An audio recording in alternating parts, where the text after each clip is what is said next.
नीतीश कुमार के विपक्षी एकता के प्रयास पर कोई संदेह व्यक्त नहीं किया जा सकता है, लेकिन जिस तरह की चीज़ें सामने आ रही हैं उसने साफ कर दिया है कि कहीं ना कहीं नीतीश कुमार जितना आगे बढ़ रहे हैं उतना ही उनका डेग पीछे खिंचाता चल जा रहा है। आपको बता दें कि आज जिस तरह की बातें हम कर रहे हैं उसके पहले आपको थोड़ा सा इतिहास के पन्नों पर जाना पड़ेगा, और लंबा इतिहास नहीं है। एक दो दिन पहले से आप देख लीजिए कि लगातार विपक्ष एकजुट होने की कोशिश कर रहा था नीतीश कुमार के आह्वान पर।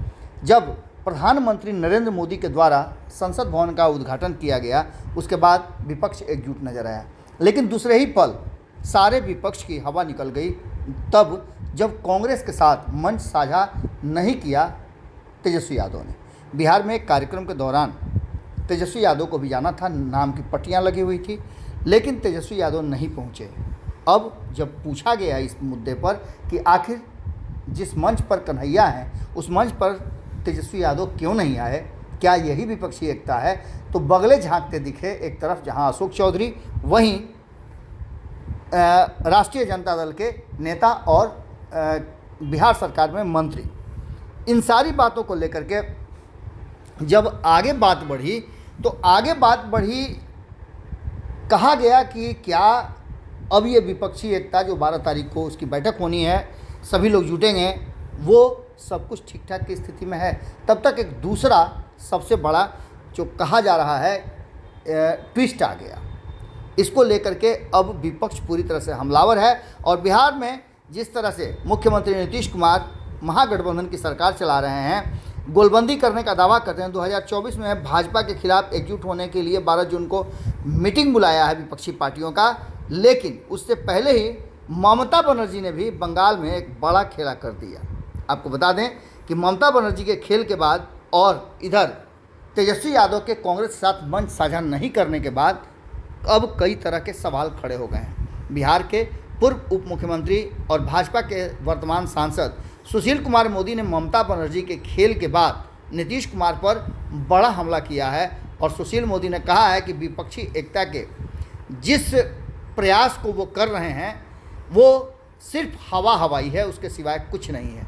नीतीश कुमार चाहे जितना भी एड़ी चोटी का जोर लगा लें, लेकिन कांग्रेस के साथ कई ऐसे दल हैं जिनको नहीं ला सकते हैं। इसके साथ साथ अब जो ये बातें उन्होंने कही है तो उन्होंने इसको लेकर के कई ऐसी बातें भी रखी है, कई उदाहरण भी दिए हैं। ममता बनर्जी ने कांग्रेस के एकमात्र विधायक वायरन विश्वास को टीएमसी में शामिल करा लिया है। अब वहाँ टीएमसी और कांग्रेस में कैसी एकता होगी, ये सोचने वाली, समझने वाली बात है। वहीं आपको बता दें सुशील मोदी ने यह भी कहा है कि उत्तर प्रदेश के विधान परिषद के चुनाव में कांग्रेस और बसपा दोनों दलों ने अखिलेश यादव की पार्टी का समर्थन करने से इनकार कर दिया है। क्या नीतीश कुमार में इतनी ताकत है कि वे यूपी में जाकर भाजपा विरोधी इन तीनों दलों को एक जगह ला सकते हैं? नीतीश कुमार को लेकर के जो बातें सुशील मोदी ने कही है उसको यूं ही नज़रअंदाज नहीं किया जा सकता है। सुशील मोदी नीतीश कुमार के साथ लंबे समय तक बिहार की सत्ता में साथ रहे हैं। आपको बता दें कि सुशील मोदी ने इसके आगे भी कहा है कि कई राज्यों के मुख्यमंत्रियों के साथ बैठने और चाय पीने से विपक्षी एकता नहीं हो जाती, बल्कि उसके लिए प्रयास करना पड़ता है, उसके लिए ताकत भी आजमानी पड़ती है।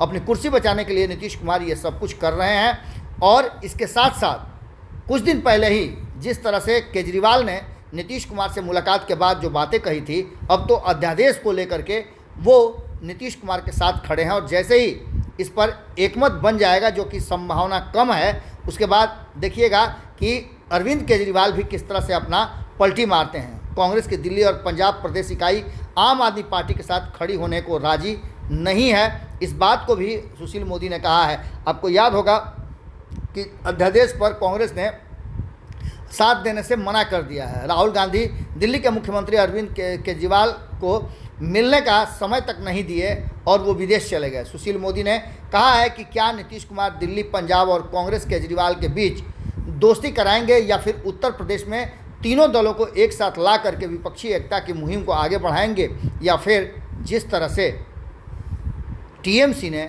ममता बनर्जी ने कांग्रेस के एकमात्र विधायक को अपने पाले में कर लिया है, क्या उसे फिर से वापस कराएंगे? इन सारी बातों को लेकर के जो बातें सुशील मोदी ने कही है, उसके बाद से एक बार फिर विपक्षी एकता पर सवाल खड़े होने लगे हैं। अब देखना ये भी दिलचस्प होगा कि नीतीश कुमार इन सब चीज़ों से कैसे निपटते हैं, या फिर ये व्यक्तिगत बातें कह करके इससे पल्ला झाड़ लेते हैं। जैसा कि आज और कल लगातार चर्चाओं में आया, किस तरह से तेजस्वी यादव ने और उनके सहयोगियों ने पल्ला झाड़ लिया, तो वहीं आपने देखा कि किस तरह से अशोक चौधरी ने पल्ला झाड़ लिया। अब ममता बनर्जी ने जब कांग्रेस को सफा चट कर दिया है, तो इसके आगे किस तरह की विपक्षी एकता की कहा जा रहा है कि सोचा जा सकता है या फिर कामना की जा सकती है, वो देखना दिलचस्प होगा। अगर ये वीडियो पसंद आई और वह बिहार के राजनीति और बिहारियत से सरोकार रखेनी तो सब्सक्राइब बटन दबा के चैनल के सब्सक्राइब कर ली।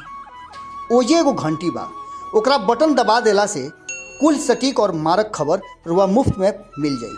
अगर रुआ पत्रकारिता के हमनी के नया प्रयोग में सहयोग कर चाहतानी तो ज्वाइन बटन दबा दी। पेटीएम नंबर नोट कर ली 9386816700। धन्यवाद।